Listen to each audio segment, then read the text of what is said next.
Good afternoon, everyone. My name's Tracy Regan. I'm the Director of Marketing for AE Ventures.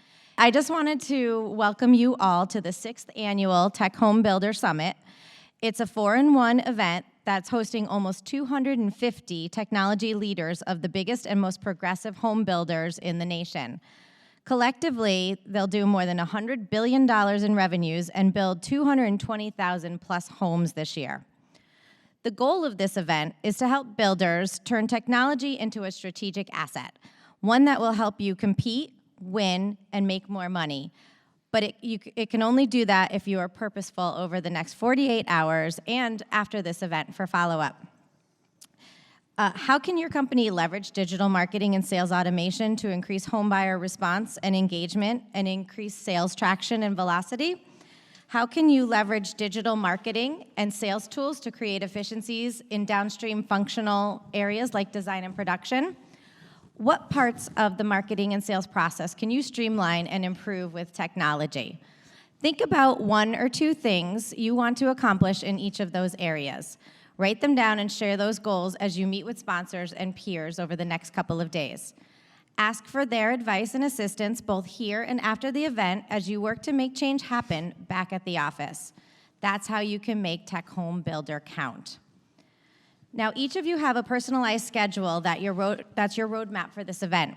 It includes free time to browse the exhibits and connect with peers and check back with your office.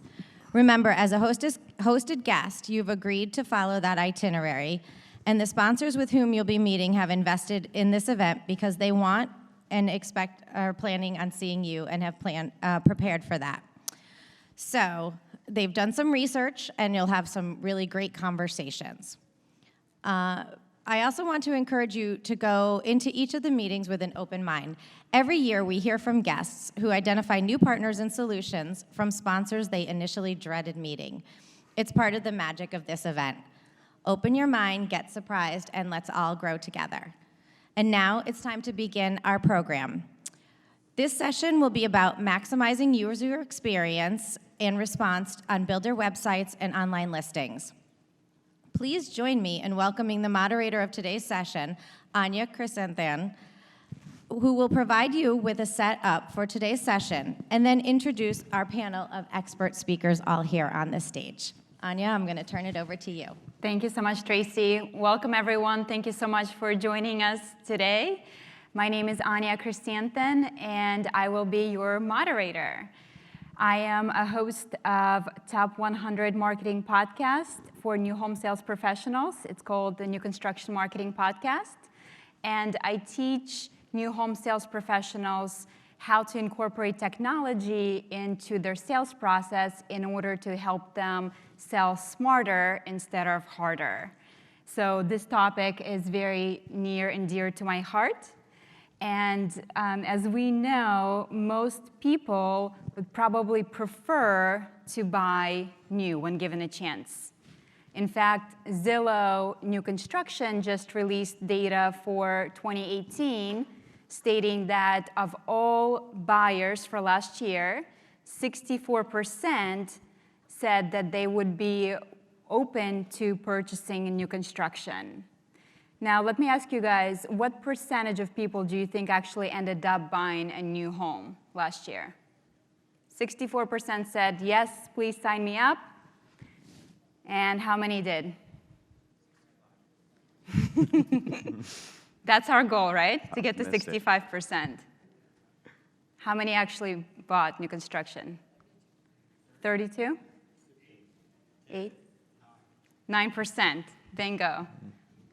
So there's obviously a huge gap, and what I see is a huge opportunity for home builders.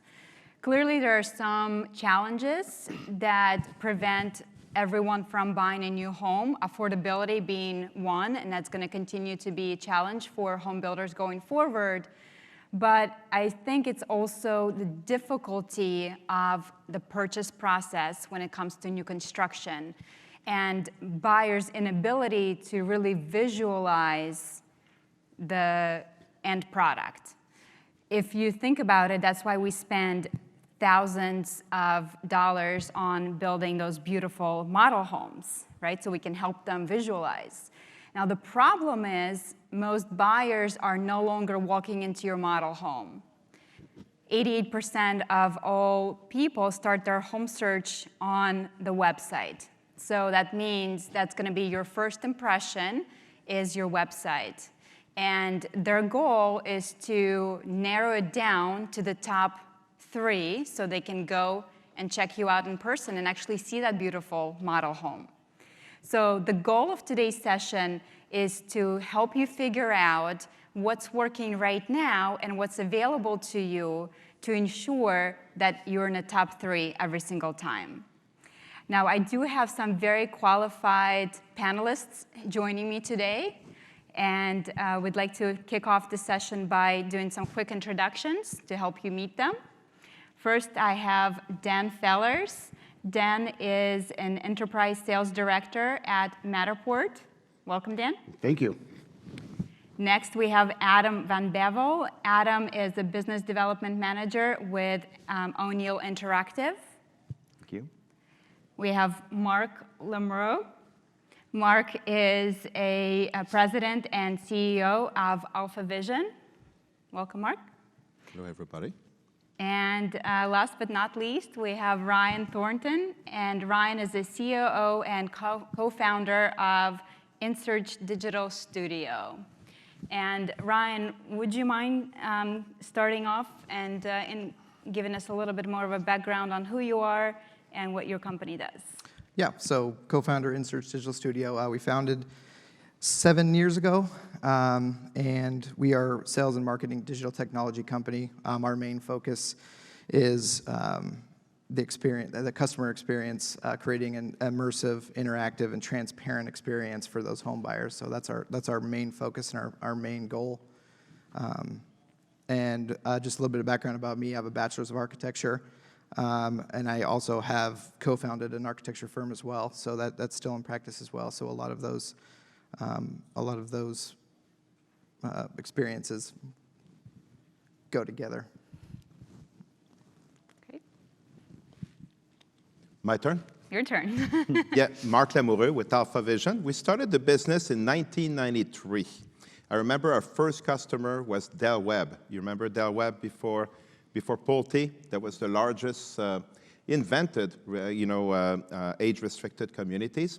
So it's been really humbling all those years in the industry because, from the technology side, you're always so much in love with all those little tricks that you pull out of your sleeve, right? But then, being so long in the industry, you often realize that at the end of the day, it's about technology at the service of the consumer engagement. And as we know, consumers can be surprising sometimes. So, been a lot of different approaches and still learning today. But I think it's going to be interesting to be on a panel today to talk about simple things that can help us, help home builders with the consumers. Great. Thank you, Marc. And Adam, if you don't mind. Sure. Adam Van Bavel. I'm with O'Neill Interactive. We're in Baltimore, Maryland. We are a full-service digital agency. We do website design development and digital marketing for home builders all across the country. And we've been around for 12 years now. My name is Dan Fellars. I'm an enterprise sales director with Matterport. I've been with Matterport for 5 years, long time, wow. And what we do is we turn built structures into three-dimensional models that can be navigated and are used as a canvas for showing everything that you want to see about a particular property. My background is I was an ad executive with Microsoft for years and used to build and execute advertising campaigns for Fortune 500 brands. Great. Okay. You know what? I just realized I left my clicker on the table. Would you mind passing it to me? Thank you.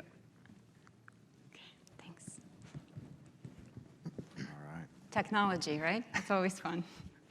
All right, so what we'd like to do is give you a little bit of a background and set up the stage for today's session. So, Ryan, why don't you get us started? So I'd like to start it off with a question for y'all. So as a whole, we are one of the least digitized industries right now. So does anybody know of the other 2 industries that are under us? Nobody? That's actually up there a little bit. That's up in the middle. It's agriculture and hunting. Go to the next one. So we're basically one digital scope away from being the least digitized industry right now. And we're at an age where customers, they want a seamless interaction with companies, and there are more than 20 billion connected devices right now. So that's almost 3 devices per person in the world right now. I wanted to share with you. You can go to the next one. So this is it does work. Wow. All right. So you can see there the 19 Crimes lines of wine. Last year they launched this where they had an augmented reality that really enhanced their customer experience. So as you go over their wines, there's actually 19th century criminals that explain their story. By doing this, they're currently one of the fastest growing companies, and they increased their sales by more than 60% in 1 year just by this technology that they employed. Wow. Who knew? I guess customers want interactivity. Yep. All right. And Mark, I know you had some additional points about what customers are expecting today. I totally agree. If you remember years ago in real estate sales center, just putting a flat screen TV in the middle space, everybody was drawn to it, right? But today, you can ask consumers, they would be in a space, a retail space or a sales center, they would not even notice the screens. So, now, as Ryan, you were saying, it's all about being interactive. It's all about being engaging. Power to the consumer. So just showing is not always enough. And customers, another reality I think that sometimes in our home building industry we're missing is that we talk a lot about home buyers. Are they really a different breed? Are we really having a unique consumer that lives just for us, in the industry? Well, not really. Customers are spoiled rotten from other brands, from other products that they're buying. So the expectation they have is the same that is set in everywhere else in the industry. If we look at luxury brands like Louis Vuitton, Moet, Hennessy, if we look at Starbucks, Maserati, Ritz-Carlton, all those brands are spoiling our customers. And then when they come to us in our home building industry, well, they say, delight me every step of the way. They expect the same. They expect information, and we need to make them visualize what we're offering. Yeah, and with that, just kind of going along with that, 60% of American households now have Amazon Prime. So that tells us that the age of the customer is truly here. You can go to the next one. So with the home buying process, it's not linear by any means. So if we can use a blend of those different media channels, it helps grab a wider audience. And those strategies, they need to be carried all the way through the process as well. So your employers need to grab onto those and buy into those concepts. So, unengaged employees don't create engaged customers. Mm-hmm. And here's just a few examples of how you can integrate blended media. So you can use call to action buttons, for example. You can use links, and then you can also, a lot of this stuff embeds now. So a lot of tech companies can work together, and you can embed that media.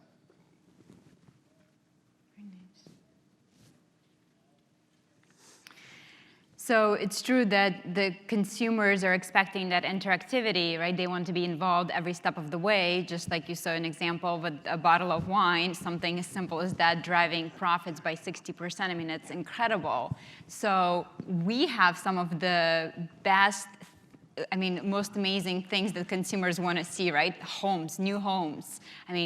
Beautiful, beautiful pictures, beautiful virtual tours. So the question is, how can we make it engaging for the consumer, right? How can we make it just like that bottle of wine so that they're not simply looking at it, but they're interacting with it? So let's talk a little bit about the fact that people expect easy access to everything. And so your website the first time they're coming into contact with you, chances are it's not even on their desktop, right? Chances are it's actually on their mobile device.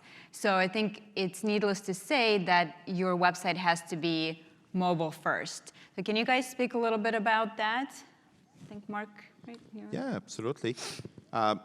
If we look at the builders' websites, it's all about reaching consumers where they are. And it's interesting about the digital revolution. Before everything was print ads, you remember, spending so much money on print ads. Well, today with digital content, it's the portability of it that we can reach our customers everywhere. And what we try to do with builders, and that's one point that we're going to talk a little bit more later, it's not always looking, we are vendors here, but often we try to also help builders to see you have little gold nuggets of content, sometimes from your architectural department, that can be reused right now, and sometimes those opportunities are missed. So it's not only about vendors, it's also about internally. There's a lot of content that can be used. And the goal is to be able to look at different opportunities. Like first thing, of course, the sales center is the most important step. You want to lead customers there. You want them to be qualified when they go there. But also, what kind of handout? How do you follow up after the customer are in the sales center? One of the things that we do in our sales application for the sales center is all along the sales associate. We believe a lot in the engagement with the sales associate. We think that relationship is going to lead, satisfaction throughout the process. But so when they do a presentation, they just save images that resonated with the customer, save the plans that they liked, save the lot that they like. And by the time the presentation is ended, they take their email, they select themselves, and they actually send a brochure with everything that they reviewed that day. What does it do? Well, they have the full recap of their visit by the time they reach their car, just driving out to another builder community maybe. But also, when they come back to the sales center, the sales associate open or print and say, well, I remember our presentation. Let's take it where we left it. Everything's there. We just continue our conversation based on what was there. So all those are ways where you can really bring the content and bring it into the relationship that you're building with home buyers. That's a really interesting point, if I can jump in here, and I'm sure we're going to get to this later, but part of, I think, what you're all going to hear a lot, and I've already had a few conversations before kind of the show started, around, you're going to hear a lot about data, right? And your customers here, these potential buyers are giving you incredible amounts of data that you really just have to capture, right? Looking at all the tools that are out there that are all available, right? What floor plans are they interested in? What colors do they like? Do they like tile roofs? Do they want a stone roof? I mean, anything down that line. These are all little data pieces that you need to really come up with a way of capturing and then storing, because as this sort of deep learning and data-driven world that we live in continues to develop, where deep learning and artificial intelligence become more and more mainstream on the day-to-day, all of that is information that's going to help you sell more properties, right? It's going to help you learn more about your customers so that you can start to anticipate their needs. You can start to anticipate what they're going to want before they even know it. And next thing you know, that gap between 65 and 9% gets a lot smaller. Yes, let's hope so. And I think it's not unusual for you to have somebody walk into your model home with the printout already of the house that they want on the lot that they want, and they know exactly which options they want, right? So the job of a sales representative certainly is changing from the information hoarder, right, disseminating that information, to now guiding your prospects through the process to make sure it's the most enjoyable process possible. Now, Adam, obviously you guys do websites for builders. So can you share a little bit about what you see that consumers are actually engaging with? What do you see as the most important as far as access? Sure, if you want to, perfect. So we're talking about access, and I wanted to start with a question. It's a little trivia for you. So does anyone know if their website is WCAG compliant? What Or does the heck anyone is know what it is? WCAG? I can't see any of you, so maybe just shout it out if you are. So no, so it's Website Content Accessibility Guidelines. And what you see there are the 4 principles of the guiding force behind this. So while it's been out for several years now, NAHB, their website, is now being redone to adhere to these. It's about accessibility. And it's not the ADA, it's not EHO, even though I'm sure you're all familiar with that. This is so that people with disabilities can use the web equally. So when you talk about user experience, a lot of people that are in the know about WCAG now, for the most part, it's because of liability. They want to prevent themselves from having any litigation potentially. But truly, if you're talking about user experience, WCAG and a focus there, it's very design heavy, is going to allow you to offer the most opportunity to sell your homes to the most people. So I wanted to start with that. Great. You can click right ahead. So we have a lot of posters in our office, and one of them says UI is like a joke, and if you have to explain it, it isn't that good. So what you're looking at up here, it's not that good, and that's because it's not someone's actual website. What I wanted to do was depict to you when you're talking about search, and most people, their first interaction with your website, could be a landing page, but probably a home page. So it's all about offering different ways that people can find what they're looking for, right? You want to make that process easy. So I've taken lots of different examples here of criteria that you can search by, but also how you display it. So these segments are all from different builders' websites, and you can see open search bars. You can see some with prompts like search by a community or a city or a zip code. You can see sliding scales. You can see visuals, so a map, so that someone, if they're visually oriented, knows where do they want to look, or if it's market-driven. So search is definitely something that there's an incredible amount of opportunity there. Sometimes it gets overlooked. People think, I just, on my website, I need to be able to have it so that my homes can be found, and they think, a simple drop-down. There's a lot of ways that you can maximize the value of having search throughout your website, not just on your homepage. It also allows you to have some opportunities as far as the visualization again. And if you go to the next slide, but I did when I was driving here, I was on LinkedIn. I'm on LinkedIn a lot, and I saw something from Taylor Morrison. So it's not directly related, but when you talk about overall user experience, Taylor Morrison just announced they have an Alexa skill, which I'm sure most of you have Alexa, Google Home, use an assistant. And this Alexa skill, when activated, you can find nearby communities. You can schedule an appointment, and you can have it send you directions. So when you think about, we're talking about websites, we're talking about online listings, but really the big picture of overall user experience, and I actually have something kind of to the same point a little bit later. That's really what I want to focus on today, is to think differently and to go deeper, because that's where your competition is, and if you want to be successful, that's where you need to be. So we did talk about mobile first, and this is a great example. Actually, if you can go back one, sorry.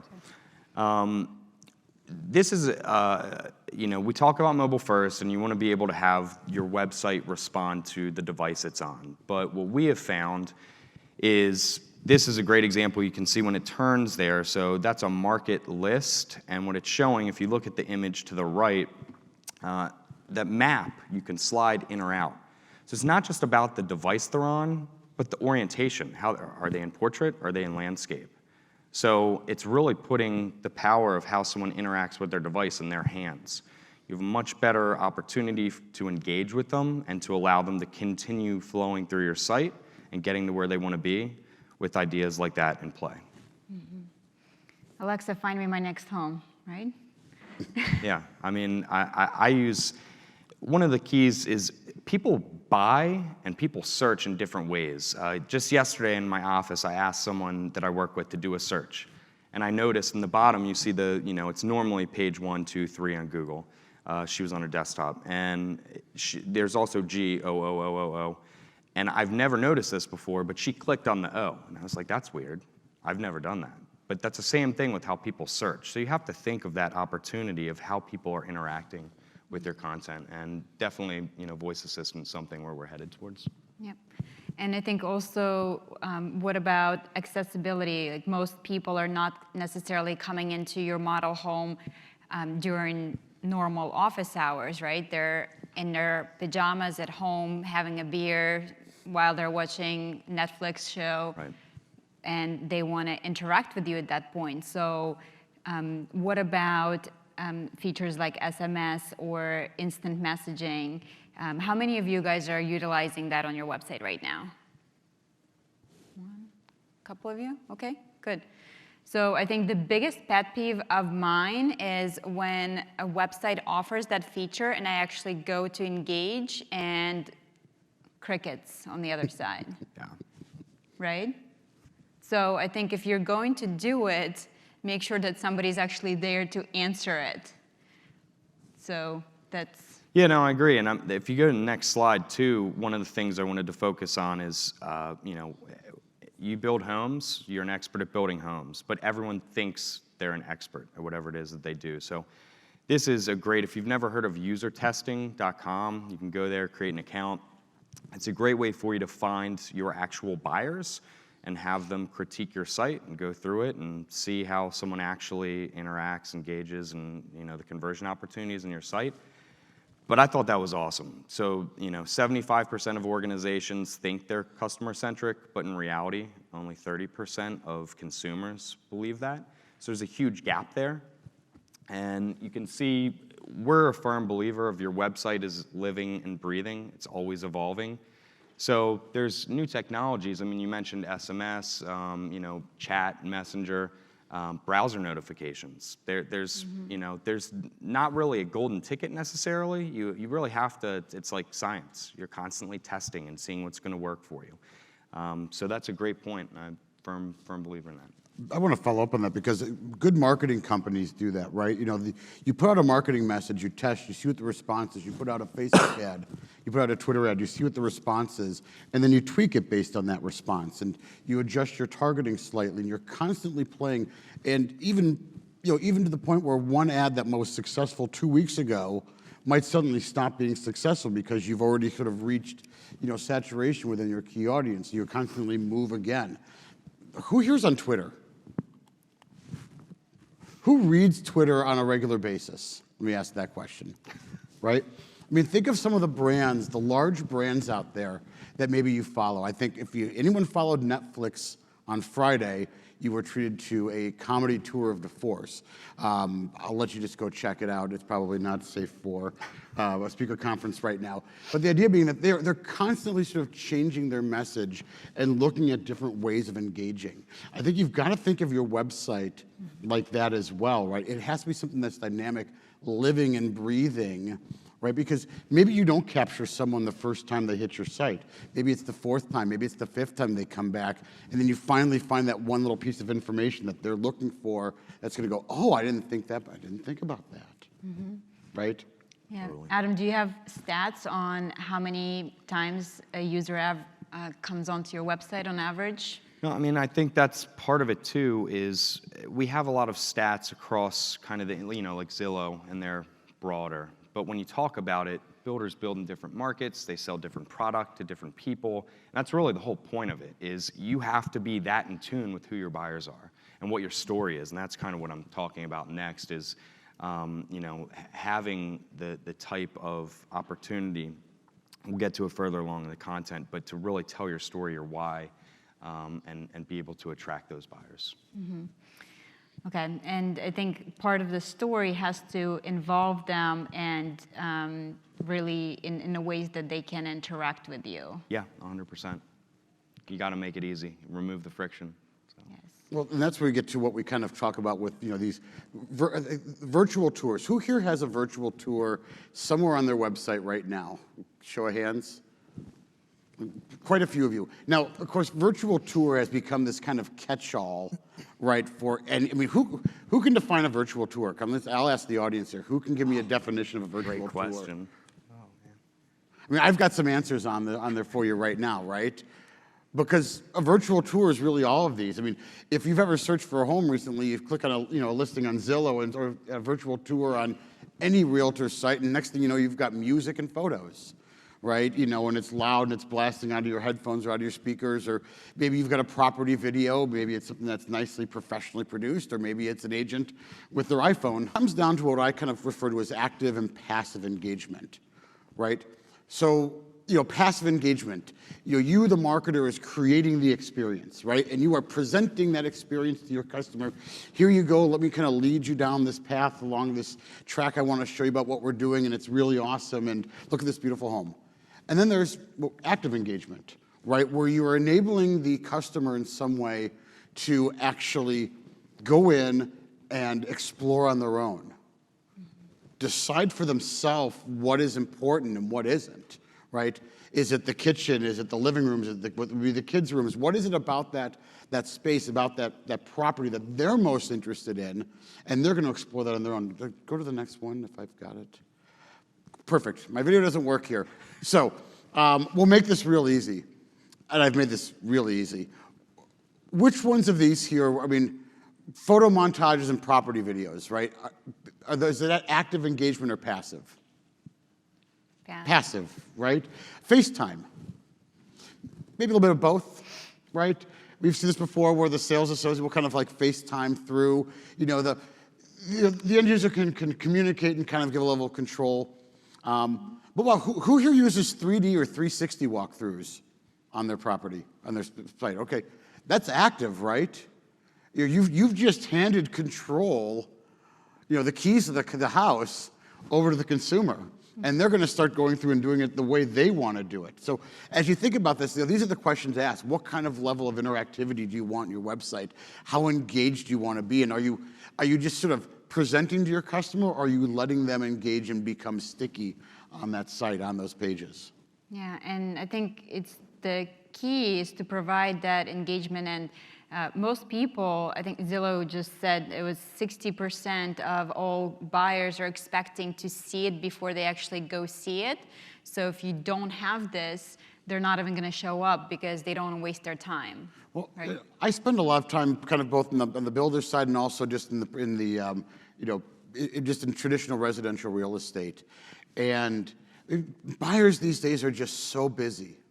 I mean, there are so many distractions, so many things to do, right? So, you know, if you think about it, 10 years ago, 15 years ago, before listings started to make their way online, right, you had a newspaper, you had a giant listing book, and you'd go through and circle things, and you'd spend a weekend or 2 weekends or 3 weekends driving around with an agent and visiting 20 homes. I mean, who has time for that? I wish I had that much free time. Right now, you know, now people want to go and they want to narrow down their options to their top 3 or their top 5, right? And the way they're going to do that is by being able to experience it. The phrase I always use is that when someone actually goes into a property, you know, you don't want them going to that property to establish interest. You want them going there to confirm their interest. Yes. Yep, I think you nailed it. That's exactly it. So when I was, I remember in my new home sales training back in the day, they taught you to try to keep the customer in the model home as long as possible. And now it's like, whoa, that's like the opposite thing of what you want to do, you know, because everyone's so busy, you want to be respectful of their time. And I think most people will do this homework ahead of time, and they're coming in to just confirm what they already knew. That was the case. Absolutely. I mean, you see that in parallel industries too. I mean, the car industry has moved that way, right? Everything, if you've bought a car recently, everything you need to know about that car is online. You've already decided what you want to do. You walk in, you sit down for a test drive. All you're doing is confirming that you already made the right decision. Yep. And if you think about it, like car industry offers, you know, every single view of the interior. I mean, you know, I was just playing on Tesla's website because that new Cybertruck is like, hello, right?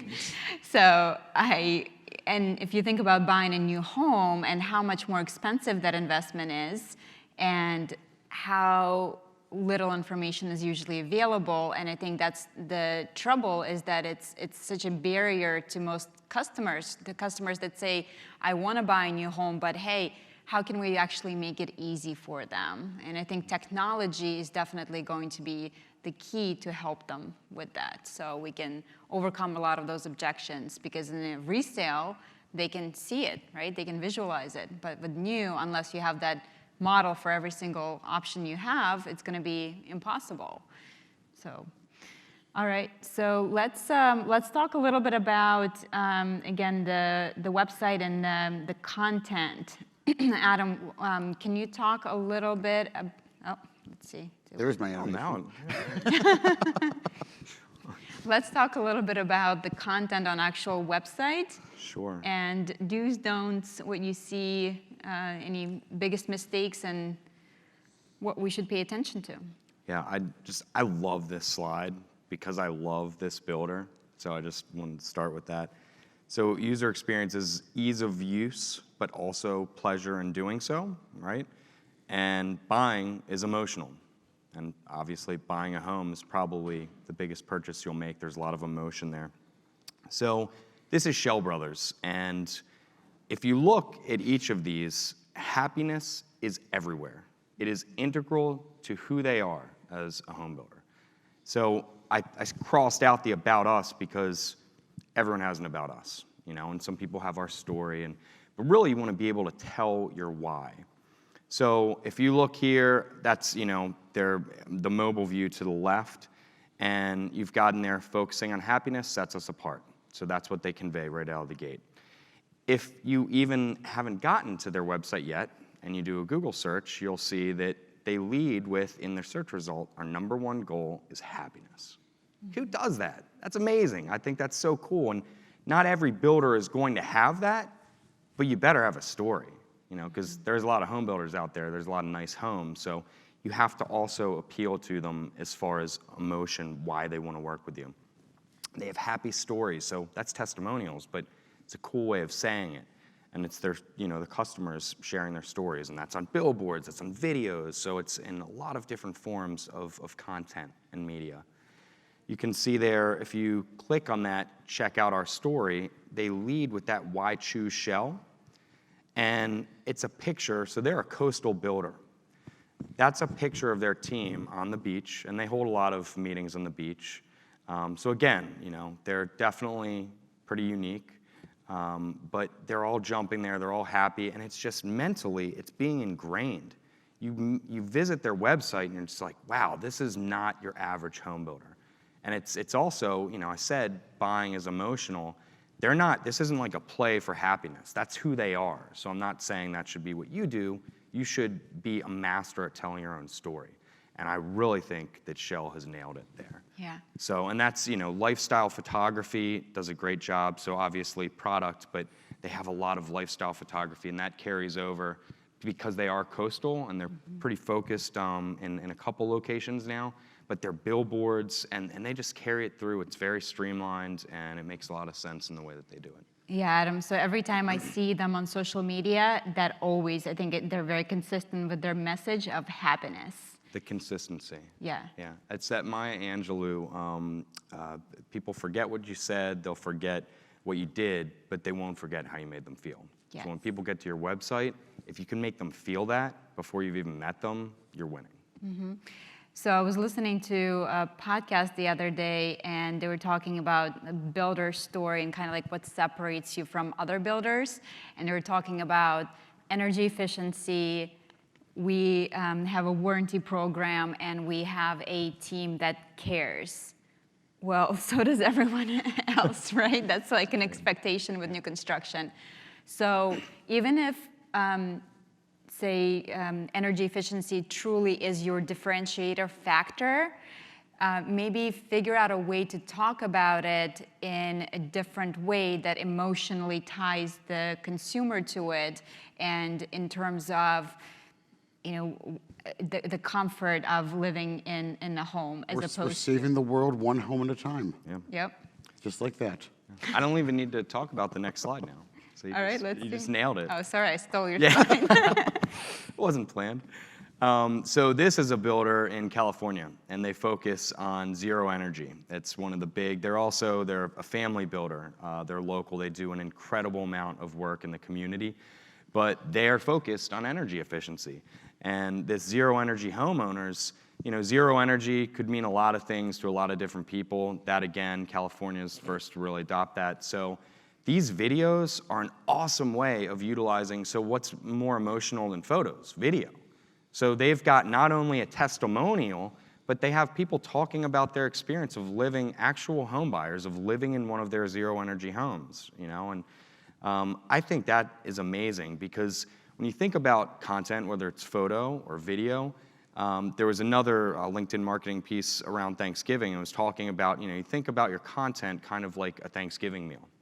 And you start out with this big meal, but then you portion it off, and you might use some of the turkey for sandwiches, and then use some of it for soups, and you end up, this Thanksgiving meal really serves a lot of different purposes. And the same thing with your content. You have lots of different videos that you can have, and you can trim them down. It doesn't have to be all lifestyle. It doesn't have to be all walkthroughs or community tours, and you can segment that, and you can turn it into these micro bites of content. Same thing with photos.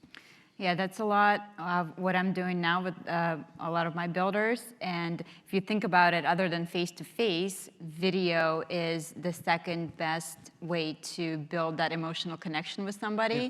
And what better way to overcome objections than to have your happy customers talk about their fears, their feelings as they were going into this process and how great it all worked out for them. Yeah, and you talk about too from like a viral aspect or even just sharing with friends. So video obviously is being produced in epic proportions these days.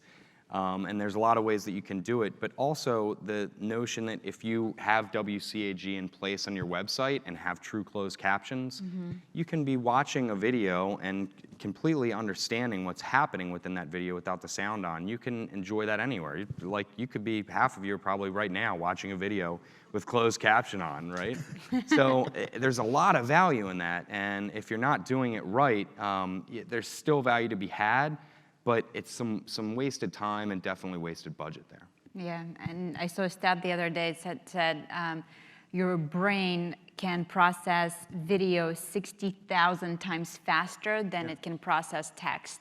And if you think about it, we're so multitasking, right? Our attention constantly goes elsewhere, so what better way to capture their attention than with video, especially if you can make it something interactive that we already talked about, not just passive watching, but with virtual tours. I think that's the key, is to not just have a video of the house, but to make it interactive so they can engage with that as well. Yeah. Okay, great. So I thought this was pretty cool. It kind of talks about the whole Taylor Morrison I mentioned earlier with an Alexa skill. This isn't on your website, but I thought this was a really unique way of looking at it. So there's some SEO value here. But really what this is pointing out is this is a valuable user experience before potentially that prospect even knows who you are. So you can see here, this is a blog post. How much does it cost to build a custom home in North Carolina? But you can see in that query I did, how much does it cost to build a house in North Carolina? Well, they show up as a Google snippet, and then they also show up organically as number one. So it's not going to happen every time, but if you focus on your content, not just photography, video, the content on your site, the pages, and the blog, obviously, there's a lot of value to be had like this, because that person had a very real question, search intent. Like, they want to know how much it costs. And now that home builder has given them the answer. So, it's their shot to blow it at that point. So you're saying they're sharing the cost to build a custom home, okay. Yeah, it's a blog post that was written, and that's actually the title of the post. So when someone searches that, before they've ever even know who Brownhaven Homes is, they can now find Brownhaven, and they came to them through that focus on content. Mm-hmm. So yeah. this is really interesting here to me because we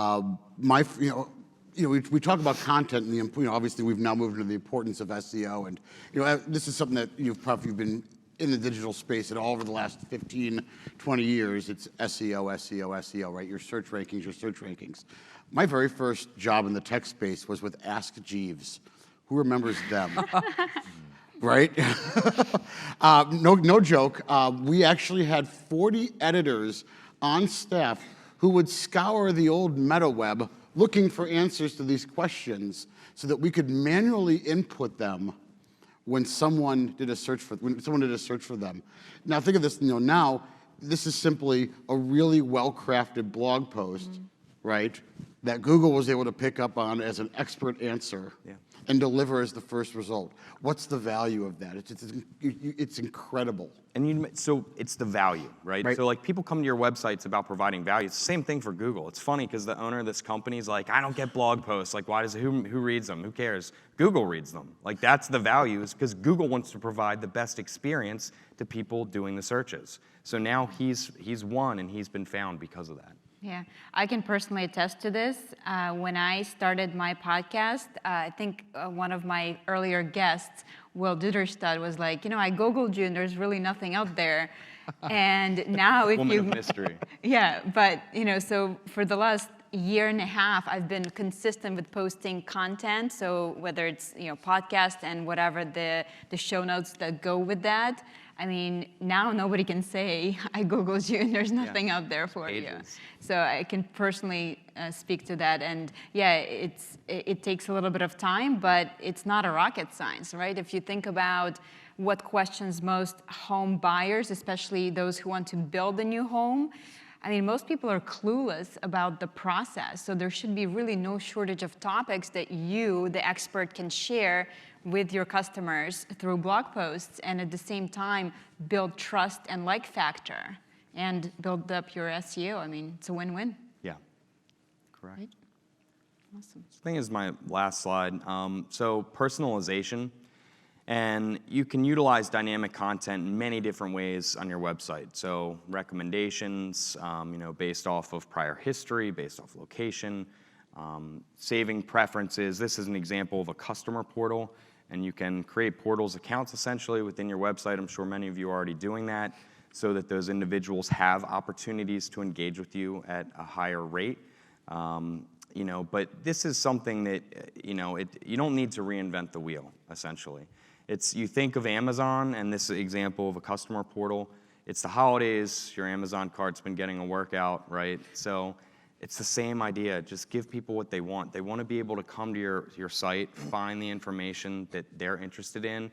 If you have something where they can save that information and that is smart, it uses automation, it can send them updates, they can check back in, they can engage with the salespeople. That's what they want. It's removing the friction. You want to have something that's as seamless of a process as possible, so that people don't go off your site, don't go to your competitor that does have that. Mm-hmm. And it is really kind of the Amazon effect, and that's just one example of how you can utilize it.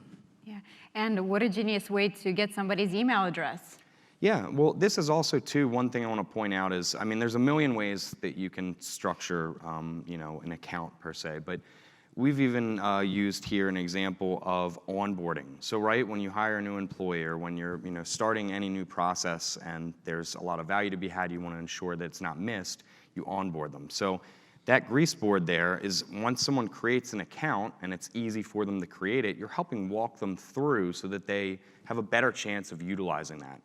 You're telling them, here's where you save favorites, here's how you log in, here's what this means. And you do that throughout the whole process, so you're not really leaving anyone behind. And at that point, it's up to you, again, to lose that individual. You've put everything out there for them to be able to engage with and hopefully buy a home from you. Yep, absolutely. All right, so Dan, back to you and your, this has been following me on social media. So we're kind of taking along the next step here of the level of kind of interactivity, and I kind of alluded to this at the end of my last slide, but we're going to kind of move down a little bit further on the ladder here, and take this a little bit deeper. The word virtual tour, we said, is kind of all encompassing. It means all these different things. What we're trying to think about more is, your digital interactivity. You want to think of it more as what we would say a representative digital twin. Right? That is a digital copy of a built or unbuilt property, right? Something that gives you, it can be a rendering, it can be 3D photographic, but something that gives you this sort of interactive three-dimensional experience that buyers can essentially explore a property from any kind of device that they're at. And here's the thing, these things are really data rich.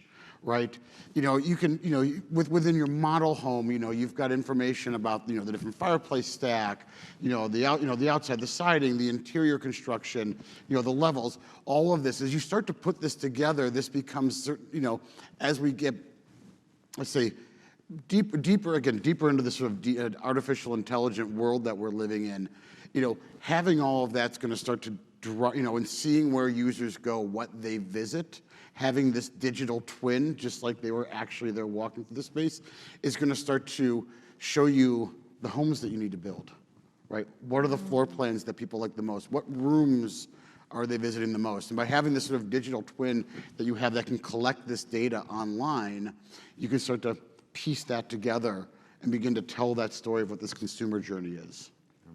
Love that. Let your customers tell you what they want, right? The customer is going to tell you what they want in 1,000 different ways, from the pages they visit on the website, to the rooms they visit in a digital twin, to the rooms they visit when they leave that digital twin and come into the model home, right?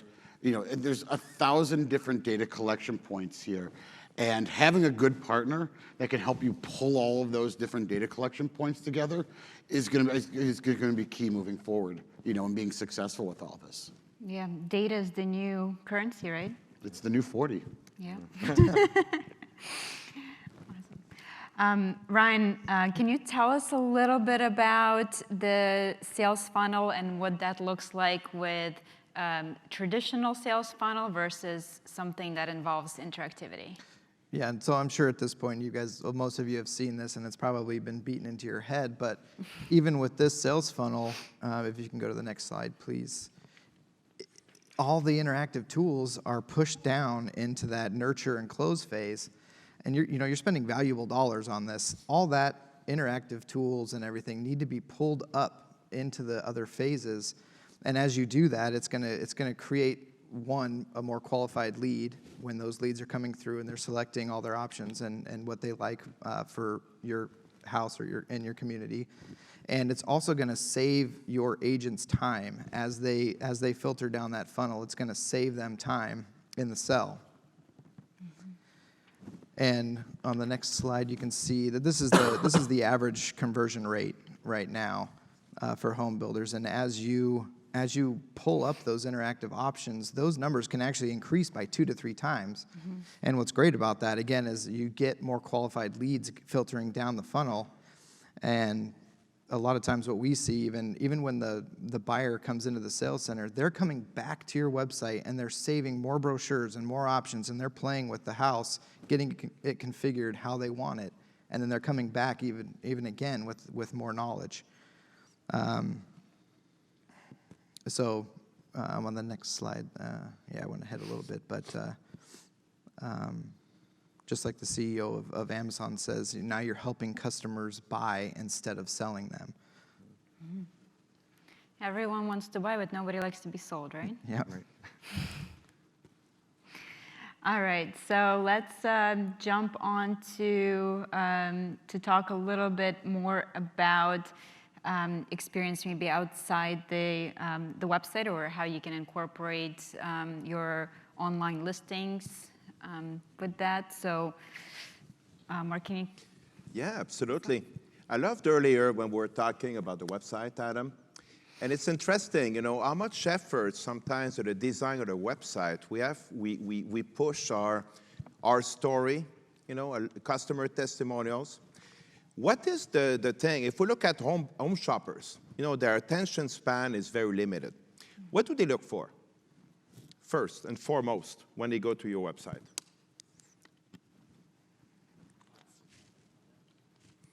Floor plans, elevations. Isn't that true, right? They look at communities. They want to see floor plans, elevations. Show me the product, right? Mm-hmm.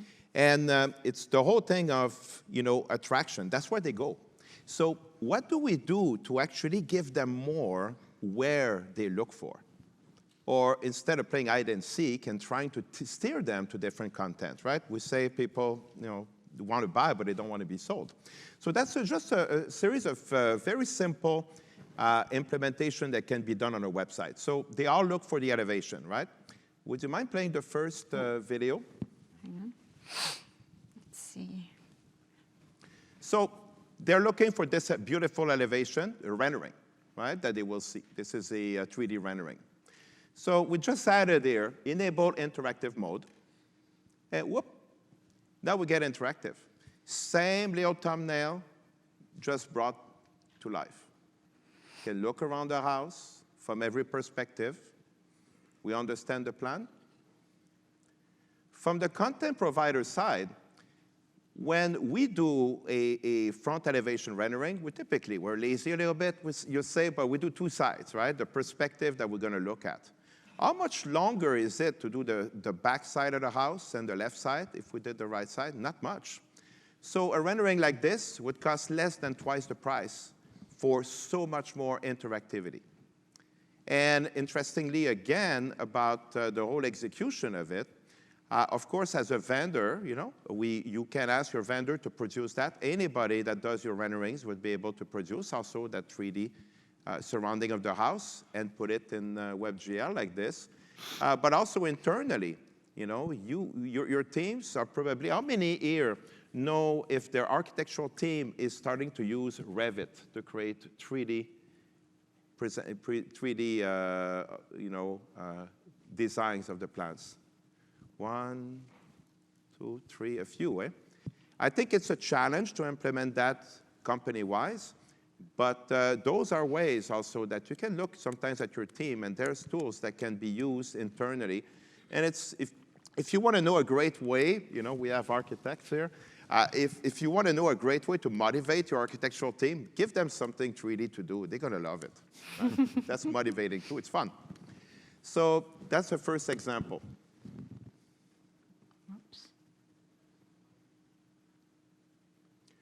Another one, another question, how many of you have interactive floor plans where buyers can click through your architectural options on your plans? How many use interactive floor plans? So it's a good majority. We found stats that about 60% of builders use, pretty much all their communities with interactive floor plans. So it's good, again, about buyers, right? Because home shoppers are looking for it. So if you don't already do it, remember, a lot of buyers will look for interactive floor plans and being able to save it and being able to get that information, print it, and go to the sales center. Mm-hmm. The next trend, and that one is a little tricky because it's, again, about protecting information, is the interactive lot map, showing lot availability online. And we understand, this is part of a sales flow strategy, but buyers are starting to look for that information as well. So if we can play the second video. And here, this is not, nothing totally disrupting. You can see the status. You can also look by the plans that you like, mm-hmm. and being able to filter the different homes for the community, all that on the web. So far, it's still a separate piece from the interactive floor plan. Now, if we talk about taking home shoppers, showing them, making them dream about exactly the configuration of home and the lot. The lot is a part of that selection. Why are those pieces completely separate? Well, a way to bring them together, in this case, for this builder, what we have hundreds and hundreds of floor plans, interactive floor plans done that are separate, that are, of course, changes occur to those interactive floor plans. And then they are connected into the lot. So you have the setback lines, as you see. And you can see how the home fits on the lot. And then at the bottom, we can change plan and see again that plan. Another benefit for this, if your lot build, is that you can actually, if you have a buyer that comes in and says, it's all about the area that I have left to build a pool. Well, they can look at it, and here, directly with the sales associate at the sales center, of course, it has to be confirmed by engineers or architects. Mm-hmm. But why wait 2 weeks to take them off the market? So what they do, they say, well, listen, okay, they can move the home floor plan on the lot and show them, well, based on this, would you make a reservation? Would you give a deposit? So then you take them off the market. Of course, it's going to take 2-3 weeks to confirm formal, but your sales associates are pretty clever. You know, they know the community very well. Sometimes they know it better than any of us, right? And they can give a good indication. The point is that you don't wait 3 weeks to take buyers off from continuing shopping with other builders. So those are little tips and tricks for lot maps. Yeah, that's a big one. I mean, I've spent many of my days out in the booths, with the tape measure with my clients outside, trying to show them what the backyard's gonna look like, where it's just a mess, and it's from grading, how it's gonna slope down, and I think it's just tough for a sales representative to represent it correctly, right? And then something like having a pool, like can I put a pool in? I mean, I've gotten into quite a few tight spots with my customers with that for sure, because it's one thing to show them versus they can see for themselves. And good point, because it's not only at at selling them a home, it's also to engage them from the moment where they go under escrow until the moment where you deliver the home. You need to keep them busy, and the more busy they're going to be with you at building. I'm French Canadian. English is not my native language, and I remember the first time where I heard a friend saying, "Yeah, we're building a home." So, oh, wow, you know how to build homes. So, hey, that's a great project. I imagine them there with their hammer and their saw and building a home. So, but that's a little bit what we want them to feel. They're building a home. Engage them within the process with you, and you're going to get them, the more engaged they are, the less they're going to be prone to criticism, and they're going to work with you into that process. So those are tools where they stay engaged. yeah, so if you guys want to Google the first 100 days, there's a great TED Talk, I want to say TED Talk, or a YouTube video on that, and it's what happens once your buyer signs that agreement of sale, and how the next 100 days are really can be challenging, because that's where you'll see a lot of cancellations come in, people get cold feet, and really what you can do to keep them engaged through that process to ensure that they've made a right choice, because you should look at it as like the honeymoon stage, right? They finally married you. Now you gotta really wow them to show them that they made the best decision ever. And something like this would certainly keep them interactive, or even picking options, right? When they can go through, choose options, select this kitchen countertop, and if it tells you how much more it's gonna add to your mortgage, right there and then, I mean, it makes the whole process so much better and engaging, for sure. Oh, looks like it's the last one of yours. Let's see. Now it's a little bit about VR immersive tours. We were saying earlier with Ryan that it's all about engagement, interactivity, right? Videos are great, but when we talk about the home, give them the keys to the home. I think that was your point, right? Give them the keys to the home and let them explore it. So we have just a little bit of an example here. That's going to be leading a little bit of how to make it work. So video number 3. This is a community in Arizona developed by Shea Homes in Paradise Valley, and a great, beautiful community on a Ritz-Carlton property. But it gives an example here. They have beautiful homes, and the goal here is to be able to do on a virtual tour the non-modeled plans and give them the same flavor, okay? And to be able to feel the arts, the feel of the home, etc. My question that we're going to leave pending for later: do you believe that computer-generated model homes can replace build model homes? And I would not wait for an answer right now, but I will tell you right away when we look at this, I don't believe that VR models replace built models. I don't believe in it. I love model homes, but we'll talk later about how it complements and how it can actually allow you to have a 1 + 1 = 3. So we'll go back to that, but I know that's something that most of you are familiar with and probably have tried. So, and I want to kind of play on that too, because, you talked about this, right? Part of, you talked about these renderings or these digital twins that we're starting to talk about now, right? One of the things to think about is that's not really the end point, right?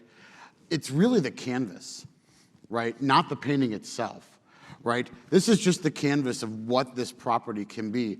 One of the things, one of the great things about having something that's interactive is that you can typically make it more interactive, right? So for example, you can add other images. I think you mentioned you add in different features, right? Being able to walk into a digital twin and select which windows you want to go in a certain place. You want to select which wall coverings, which fireplace option, and be able to make those, or be able to see sort of like, okay, here is a model home. What windows are these? Click a button, and here's a 30-second video explaining what you are seeing inside this three-dimensional digital twin that you're walking through online, right? So in that sense, that those renderings, these models that you do, they become as much the canvas, and you're just going to fill them with paint and make them interactive and make your buyers, ultimately fall in love with those homes. I've even seen it where, you can even start with virtual staging, right? Choose your furniture collection, and I'd love to see the builder that gets to a point where you don't just choose the amenities, you choose your furniture collection, whether it comes from, Wayfair or anywhere else, and you can cycle through different furniture connections in a digital environment, right, and start dropping them into, so you haven't just bought the home, now you've bought it pre-furnished with a furniture collection that was chosen directly to fit into this property. Bingo, I think that's the future. Right, it is, absolutely. Just open the door and you're ready to go. But wouldn't that, think of that, and we'll talk about this more when it comes to, I think, the 100 days. I've got a slide in this later. But, that's what the deliverable is, right? When you open the door, if the movers are still pulling up, loading, unloading the boxes, unloading all the furniture, you got to make sure it all fits in there. It's not quite sold. You open the door and it's there, it's done. It's like, the NBC show where they rehab Extreme Makeover Home Edition, right? Why shouldn't every customer have that experience? Yeah, and that's what they expect, right? Because they watch HGTV and they think, oh, it's going to be so fun and so easy. Absolutely, yep. All right, let's see here. I think it's me again. Yep. So it's interesting comparing, there's a few points that's going to go against, again, those stats from Zillow Group. Originally, I was speaking about some of that stuff with the head of market research. The original numbers I had were 38% of home shoppers are interested in both a resale or new construction. And the end result was 11%. But what I heard today is even wider than that. So it's interesting as home builders, are we really competing against other home builders? If there's a gap of 38 to 11, that's 27% that are left there, a non-tapped market, is that you can compete against resales. And resales, are they really resales? A good way to call them is used homes, right? Like a used car salesman or a new car salesman. So here, that's an example where we can learn a little bit from what the resale real estate market does. You all familiar with Open Door? So basically, your home is an open house at times where you define on your phone, right? What is a home builder? If we can go back just to the previous slide, just 1 second. So if we compare what is a home builder community, 10 to 5, all week long, right? Or the hours are not as flexible. So how can a community be presented 24/7? So again, technology can assist that. So your sales associates can actually support presentations in different ways and make the community alive. If we can play just the video. This is an example of that community in Arizona, again by Shea Homes. And Paradise Valley, if you're familiar with the Camelback Mountain, so it positions really the location. And then the amenities. And all this here is done on an Oculus headset or on your phone, all devices. This case here, this is done with a Xbox controller by the sales associate with buyers. So amenities, being able to have the feel of the community. What's interesting here is that they can experiment this while they're actually walking through the dirt, right? The grading and different stages of construction, and kind of see the two side by side. And also lot availability here. All this is real time, so it's presenting exactly as the homes are decided to be built. If the builder decides to release a new series of lots, they're going to show as released. All that is totally live and connected with their launch schedule. Nice. Okay. All right, so let's jump in and talk a little bit about online listings, because obviously your consumers are going to find you not only on your website. I mean, it's lucky for you if they come directly to your website, but also listings online. So what can we do to really stand out and compete with used homes? Okay, that one is have a lot of passion for this project. This is something that we've done with Zillow Group. Again, talking about the difference, again, that percentage of buyers. Everybody wants shiny and new. Why don't they buy new homes, new construction? Why do they end up? What's the advantage of a resale that made them lean towards a resale? Well, it's kind of making a lot of sense if you look here the way it happens into a map view on Zillow. When you look at an existing home, you see, we don't see it quite, but we see a little bit on the top there, under the what could be. If you look at one of those homes, you can imagine yourself getting up at 7 o'clock in the morning, walking your dog, maybe where the coffee shop will be. You can imagine yourself living there tomorrow. It's concrete. What are we showing as a home builder on the Zillow search map? You see the piece of dirt at the bottom there? The map that is shown there on Google Maps is old by a year, 9 months to a year. You're graded, you already have a few homes built, you have your sales center done, but it doesn't show that way. Is it appealing for a home shopper to go, no, hey, I'm way too early. I'm not going to show up to this community, let's wait a year. So the inline community preview is so simple. It's just an overlay of the community map that is generated from a CAD file and overlaid over the search map. The coloring is done based on the Zillow Group template, so with the maps can tie together. Now people say, well, I'm going to go there, because I got already a view into the community. That looks actual. Although it's competing against resales, between you and I, the first builders to have it also have an advantage, on the other builders in the neighborhood. And we saw that, again, around that community right now, there's already another, I think about 15 maps already from other builders, just coming in piece by piece around it. Now, the next thing about the listings, if we go to the next slide.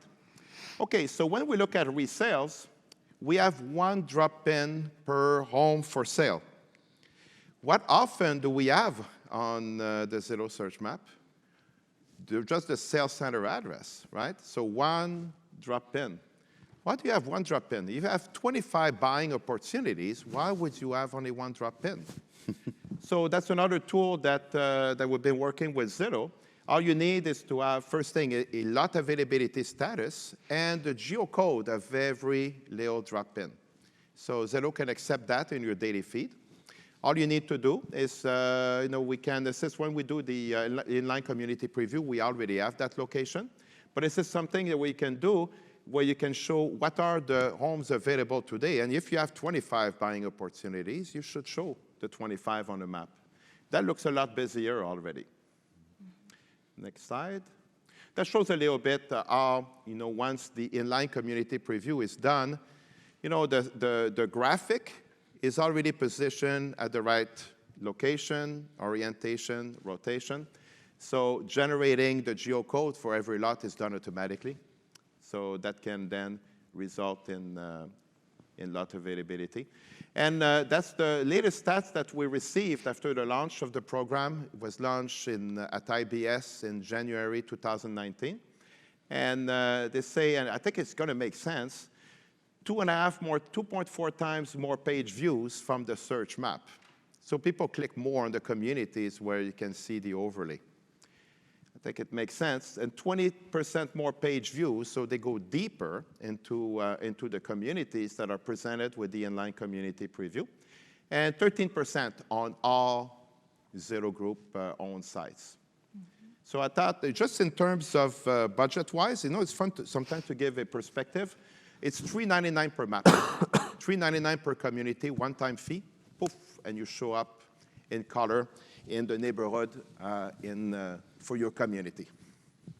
Okay, great. Thank you so much for sharing that. So as we've been talking, self-service is definitely coming to home sales, and buyers are getting to expect that they're going to expect the accuracy and transparency in pricing before they even trust you enough to buy from you.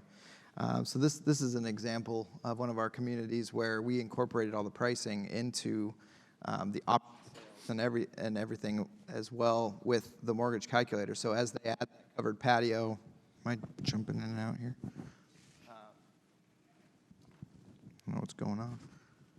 As they pick those options, they're able to actually see what that covered patio is going to cost them. So previously, you hand them a piece of paper, it's $17,000. Like, oh man, I can't afford that. But when you look at it through the mortgage and it's 30, 40, 50 bucks a month, they're more apt to make that purchase, as well as see it in their house and on the plan. And Ryan, so would they be able to view this on Builder website, or would it have to be some kind of a login where they have to go to this? It can work however they need it. They can require a login. So in some cases, if you're going to be if you're requiring a login, you want to give the buyer something for that. Right. So you can have them. You can say, turn pricing on, for example, for the button there. So when they register, now you get to see that pricing. And that's where we're seeing a large increase in option sales. Yeah, I love that idea, yeah. because a lot of builders, I think that's going to be their biggest thing is I don't want to share my pricing with the competitors. So at least if you're able to capture more leads that way, that's a great way to do it. I do think you're not worrying. If you're worrying about your competitors at this point, I think you're kind of dropping the ball in a sense of the home buyers are already expecting this. Yep. And and I know this is a little bit of a sensitive subject with pricing, but I think it's getting to that point. And actually, Redfin did a trial in the early part of this year. It was 3 months long, and they actually they were selling homes. You could bid on a house on their platform. So then they actually sold 5 homes in that 3 months just within their platform. So buyers are expecting that pricing and all of that availability as well. And think how much time it would save for your sales representative. My goodness, if they can do this, walk in the model and say, here it is, let's sign a contract, let's go. I'll take it one step further. That same Redfin program, they're also starting to look at pre-approving homes for certain mortgages, right? Homes in certain areas get pre-approved through a lender, through Fannie Mae, Freddie Mac, right? So if buyers that meet certain, credit criterias, there's no appraisal process, there's no nothing, it's all already done. And all buyers done is click the buy button online. Yeah, and we're seeing further engagement too. They're coming into the sales center, and they're, like I said before, they're coming home and they're saving 4 or 5 more brochures, and they're ultimately adding more options because they know they can afford it. Yep.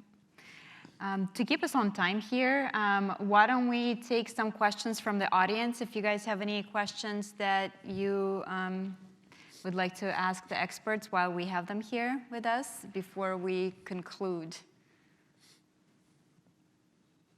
Everyone's having so much fun today. We were so informative. I know, we were so informative. We covered everything. We've got one here.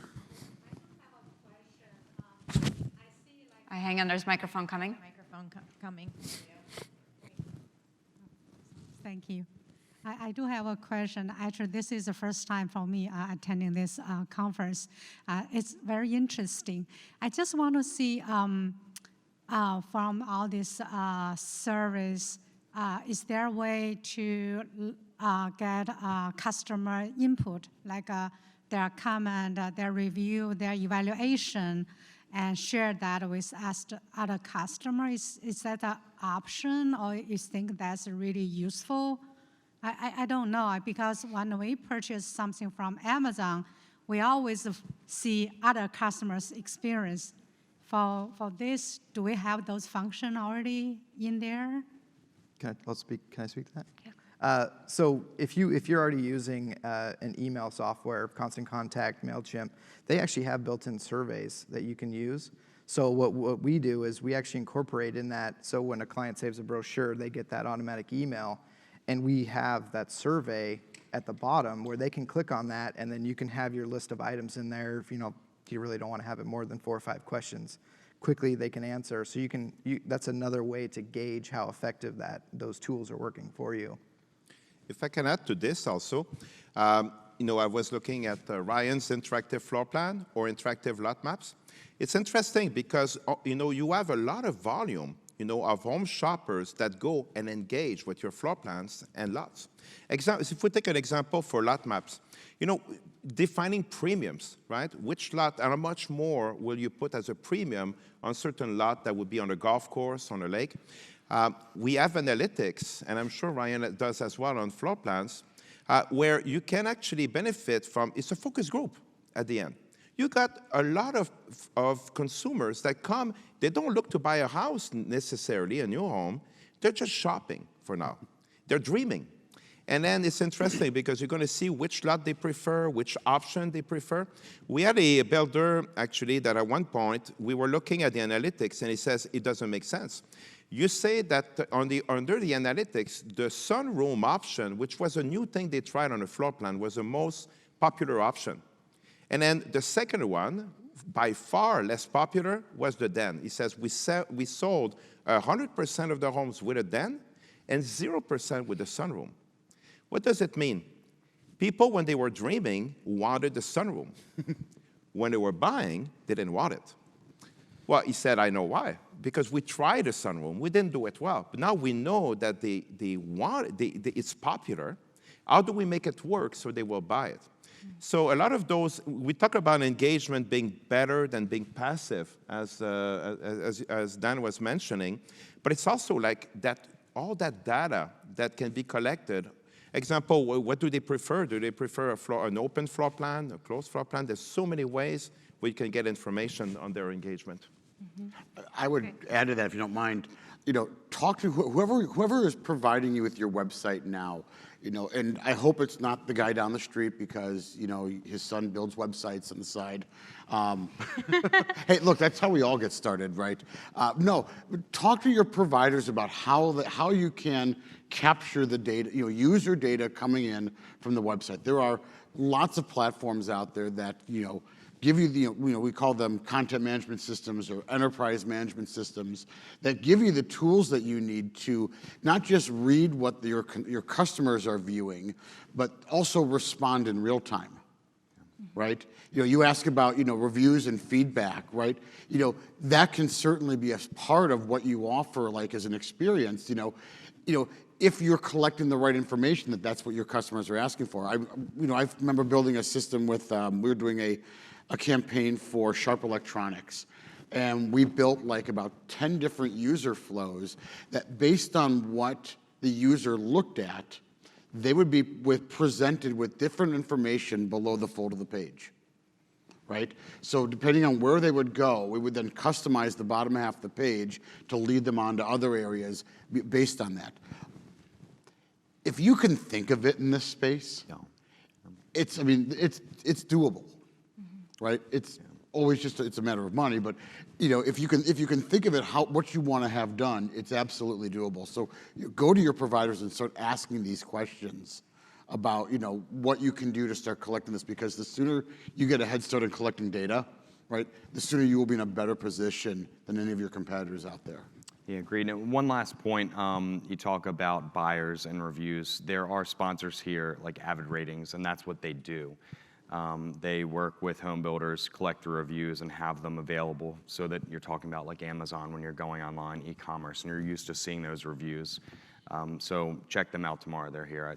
There's probably others too that might be here, but it's very easy to find some companies that do that. And we can tie into all that as well. Yeah, So even if exactly. you went with an Avid Ratings, our systems they're all set up to tie in any of that stuff. So if you have multiple platforms, you can tie that stuff in there as well. Yeah, if you find someone that can't tie in easily, then you probably want to look the other way. Yeah. And you guys will have access to all the experts from today's panel, so make sure to spend some time with them, interacting. And do we have any last questions before I turn it back over to Tracy? It looks like we do have one in the front here. This question is for Adam. You're obviously showing the difference between website like mobile optimization compared to versus mobile responsiveness. Is there sites that you can recommend for, say, builders to check out their websites to see how they rank on the mobile responsiveness? Yeah, there's Think with Google has Test My Site. You can just go there, it's Google Developer, and you can put in your URL, and it'll give you the majority of the feedback you'll get. If you don't have someone internally, you would need whoever developed your site to implement those changes, but it's a very thorough report and give you all the data you need as far as making improvements and enhancements there. Question here. Hi, this is probably for Mark or Dan. How do you guys effectively work with, say, a builder / developer and their agency that's developing their website and is connected to their CRM? How, if you can just kind of explain that process for us. Well, from what we do, so with Matterport, the whole goal is, understanding, sort of the different at play here, right?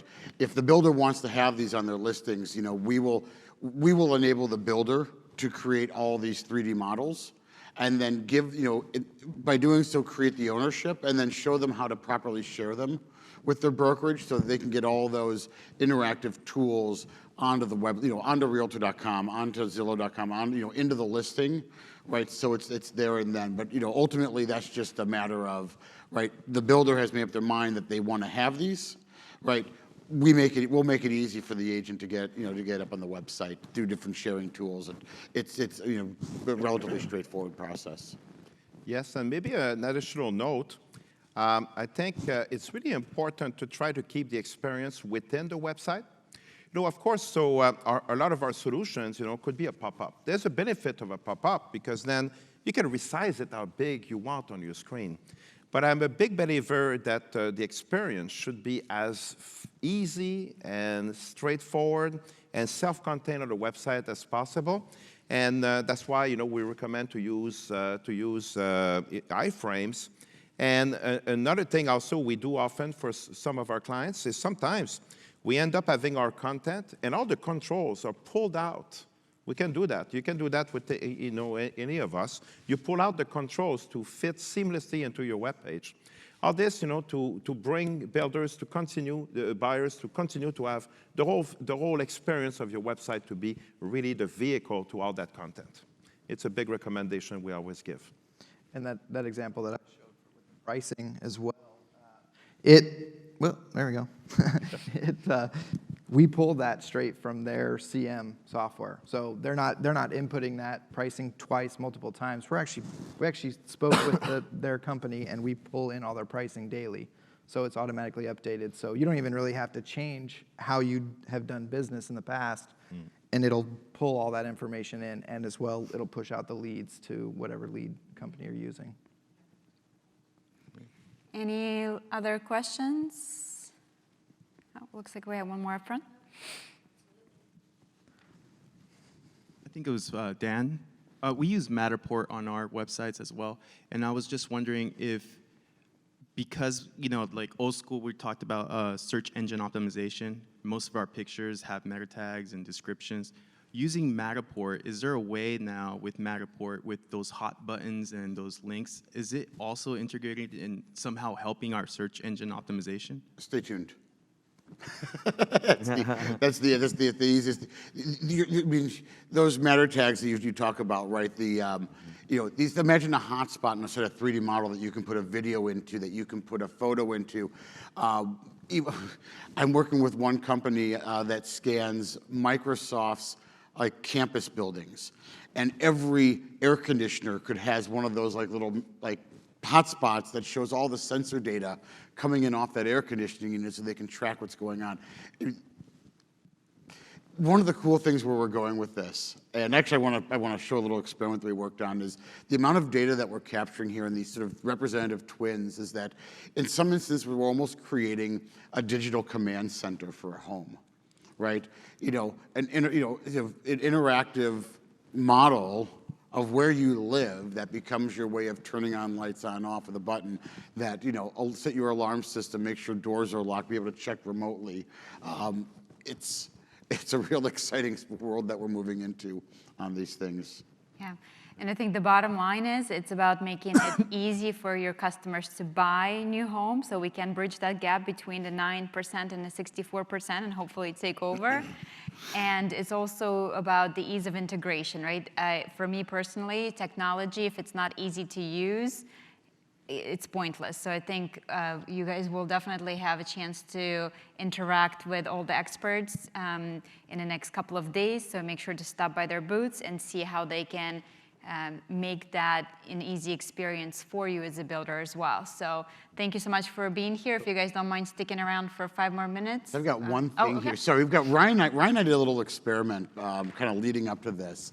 And if we could jump over to that model, this one right here. So we talked a little bit about artificial intelligence and data, and when you have it, what you can do with it. And I thought this would be a real fun example to play with. So Ryan, would you want to explain sort of what you have here?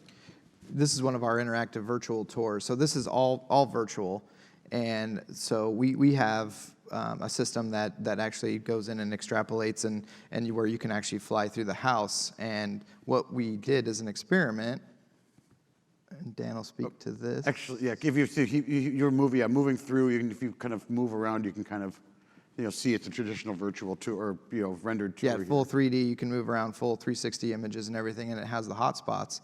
And so from a virtual perspective, we're taking static renderings and rendering them out in full 360, and there's 9 different spots in this house. We sent those images over without editing them over to Matterport, and then Dan, you can speak. So yeah, and I have permission to show you this, but I want to be very clear. This is just a little experiment we're doing. This is not a product that's offered just yet, but it kind of goes to show this. So Matterport's been around for out in the marketplace since mid-2014, and we originally started by selling these somewhat expensive 3-dimensional cameras that were capturing depth data and image data and all this. Well, part of what we did all of that with, we took all of that depth data, all of these different 3-dimensional models of homes, and used them to train an artificial intelligence engine on how to read a photo and turn it into a 3-dimensional map. So what we did, if you want to jump to the next, if you've got it on your phone or the other tab, we'll see if this works. This better work. There we go. Is we took those 9 360 photos and put them into our artificial intelligence engine, which, by the way, lives on my cell phone. And if you can maneuver around that model a little bit with your finger and just sort of give us an example here. Okay. If we have to reload, we can reload.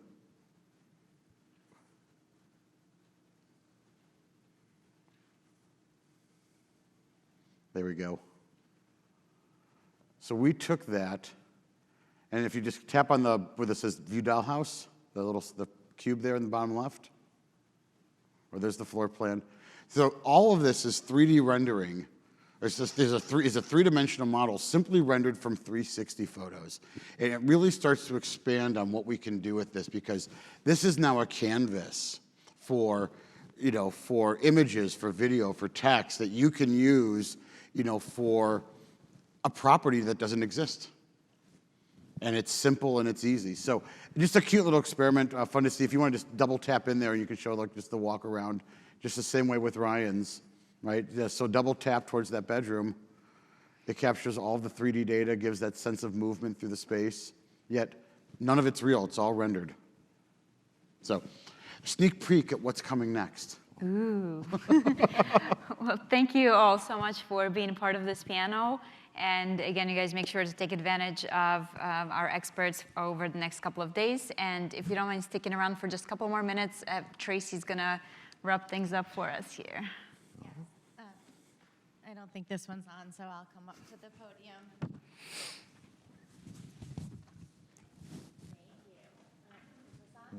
You there? Oh, great. Awesome. I want to thank our panelists today for their super insightful and really interesting conversation.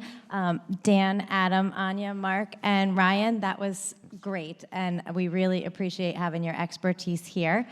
I also want to make sure that everyone knows the keynote is going to be happening at 5:15, so it looks like you have about a half an hour break. Take some time, but please be sure to find a seat over in Ballroom A by 5:15. We have Tim Costello, CEO of BDX, doing the keynote address, and that's going to be another great presentation. So thank you all again for joining us here, and we will see you at 5:15 over in Ballroom A. Awesome. Thank you.